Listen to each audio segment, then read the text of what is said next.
CM Revanth Reddy తన దృష్టికి తెచ్చిన అంశాలను విన్న ప్రధాని మోదీ రాష్ట్రం తరఫున పెండింగ్లో ఉన్న అంశాలను ప్రస్తావించారు. కేంద్ర పథకాల అమల్లో జరుగుతున్న జాప్యం, పెండింగ్లో ఉన్న ప్రాజెక్టులను తెలియజేస్తూ రేవంత్ రెడ్డికి ప్రధాని మోదీ ఒక నోట్ అందించారు. ప్రధానమంత్రి గ్రామీణ ఆవాస్ యోజనలో చేరుతామని చెప్పారని, కానీ ఇప్పటివరకు సర్వేనే ప్రారంభించలేదన్నారు. పలు సాగునీటి ప్రాజెక్టులకు సంబంధించిన భూసేకరణ ఇంకా పెండింగ్లోనే ఉందని ఆ నోట్లో పేర్కొన్నారు.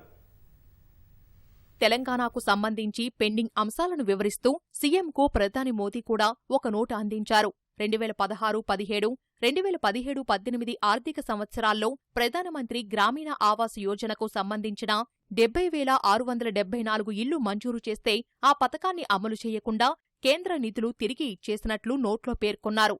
2024-25 నుంచి ఆ పథకాన్ని అమలు చేస్తామని తెలంగాణ కోరినట్లు తెలిపారు. అయితే లబ్ధిదారులను గుర్తించేందుకు ఆవాస్ ప్లస్ 2018 సర్వే చెయ్యని కారణంగా ఎలాంటి మంజూరు చెయ్యలేదని మోదీ పేర్కొన్నారు.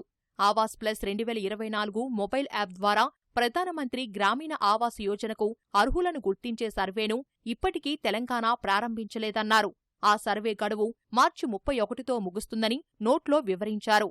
దేవాదుల, భీమా, శ్రీరాంసాగర్ స్టేజ్ 2 ప్రాజెక్టులకు సంబంధించి 18,189.53 కోట్ల పనులు, భూసేకరణ, న్యాయ వివాదాలు సవరించి అంచనాలకు ఆమోదం పొందని కారణంగా పెండింగ్లో ఉన్నట్లు నోట్లో పొందుపరిచారు. అటవీ అనుమతులు రాక మావోయిస్టు ప్రభావిత ప్రాంతాల్లో ఫేజ్ 2 కింద 4G మొబైల్ కవరేజీకి సంబంధించి 3 ప్రాజెక్టులు 2023 జులై నుంచి పెండింగ్లో ఉన్నట్లు పేర్కొన్నారు. ఇందులో 32,797 కోట్ల రూపాయలతో రిలయన్స్ జియో చేపట్టిన ప్రాజెక్టు ఉందన్నారు.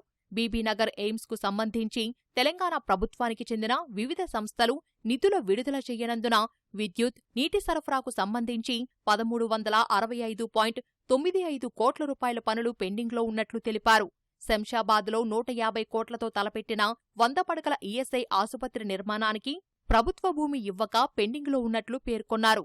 భూసేకరణ, అటవీ అనుమతుల సమస్యతో 3,113 కోట్ల రూపాయలతో తలపెట్టిన మనోహరాబాద్ కొత్తపల్లి కొత్త లైన్, కాజీపేట్ విజయవాడ 3వ లైన్ విద్యుద్దీకరణ పనులు 2020 సెప్టెంబరు నుంచి పెండింగ్లో ఉన్నట్లు సీఎంకు ఇచ్చిన నోట్లో ప్రధాని పేర్కొన్నారు.